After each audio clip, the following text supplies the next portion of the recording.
Number రోడ్లలో చేస్తున్నాం.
Rural మండలం జగిత్యాల జిల్లా పరిధిలో ఈ దరూర్లో గల అంబేద్కర్ స్టాచ్యూ దగ్గర వాహనాల తనిఖీ చేసేటప్పుడు ఒక ఆటో సస్పీషియస్ కండిషన్లో దొరికింది.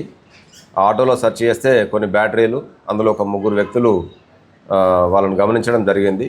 రూరల్ ఎస్ఐ గారు, ఉమాసాగర్ గారు, అదేవిధంగా అతని సిబ్బంది శ్రీనివాస్ గారు, అదేవిధంగా మహేందర్, వీళ్ళు ముగ్గురు వాళ్ళ ముగ్గురిని వివరాలు అడగగా వాళ్ళు కొంచెం సస్పిషియస్గా బిహేవ్ చేస్తే పూర్వపురాలు పరిశీలిస్తే వాళ్ళు అందులో ఉన్న బ్యాటరీలకు సంబంధించేసి ఈ మధ్యలో వివిధ గ్రామాలలో దొంగిలించబడిన 39 బ్యాటరీలు, 4 యూపీఎస్లు, మొత్తం విలువ వచ్చేసి 4 లక్షల పైచిలుకు విలువ ఉంటుంది. ఈ బ్యాటరీలను వాళ్ళు దొంగతనం చేసి ఒక చోట్లో దాచిపెట్టినట్టు, ఈరోజు ఆ బ్యాటరీలను తీసుకొని అమ్మడానికి పోతున్నట్టు చెప్పడం జరిగింది.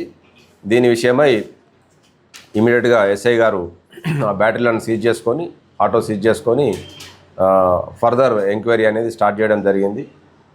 మరి వివరాలు పరిశీలిస్తే ఇందులో ఎవరైతే A2 అనే వ్యక్తి ఉన్నాడో ఆ ఆటో A2 వ్యక్తికి సంబంధించింది.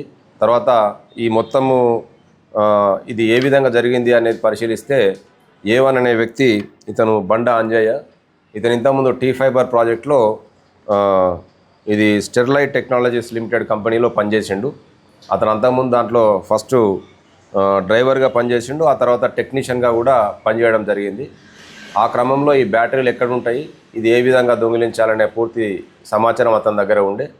మరి ఈ మిగతా 2 అక్యూజ్డ్ మండలి రవి, అదేవిధంగా నరేష్, వీళ్ళిద్దరి సహకారం తీసుకొని మొత్తం 3 కలిసి ఈ 39 బ్యాటరీలు, అదేవిధంగా 4 యూపీఎస్లు దొంగిలించడం జరిగింది. ఈరోజు మరి ఎస్ఐ గారు వాళ్ళ సిబ్బంది ఈ బ్యాటరీలను చాకచక్యంగా వ్యవహరించి 3 నిందితులు, బ్యాటరీలు, మరి ఈ టీ ఫైబర్కు సంబంధించిన ప్రాపర్టీ 4 లక్షల పైచిలకు ప్రాపర్టీ, 4,52,000 ప్రాపర్టీ రికవర్ చేశారు. ఇది ఒక గుడ్ వర్క్గా భావిస్తూ ఎస్ఐ గారిని, అదేవిధంగా ఐడి పార్టీ కానిస్టేబుల్ శ్రీనివాసు, మహేందర్ని ఈ సందర్భంగా అభినందిస్తున్నాం. Thank you. అన్నీ కూడా లోకలే. ఈ విలేజెస్ వచ్చేసి మన అన్నీ కూడా గ్రామ పంచాయతీ ప్రాపర్టీస్ ఇవి. ధర్మారం, లక్ష్మీపూర్, తిమ్మాపూర్, కల్లెడ, సంగంపల్లి, అన్మాజీపేట, అనంతారం, గుట్రాజ్పల్లి, అంతర్గాం, గొల్లపల్లి తదితర మండలాలు గ్రామాలు. మోస్ట్లీ ఇది రూరల్ మండలం సంబంధించినవి. కొన్ని గ్రామాలు గొల్లపల్లి మండలానికి సంబంధించినవి. సో ఈ సందర్భంగా వాళ్ళు విశేష ప్రతిభ కనబర్చి ఈ ప్రాపర్టీని స్వాధీనపరచుకున్నందుకు ఎస్ఐ గారిని, ఐడి పార్టీ టీమ్స్ని అభినందిస్తున్నాం. Thank you. లేదండి, ప్రీవియస్ హిస్టరీ ఏం లేదు. వీళ్ళు కొత్తగానే స్టార్ట్ చేశారు. Thank you.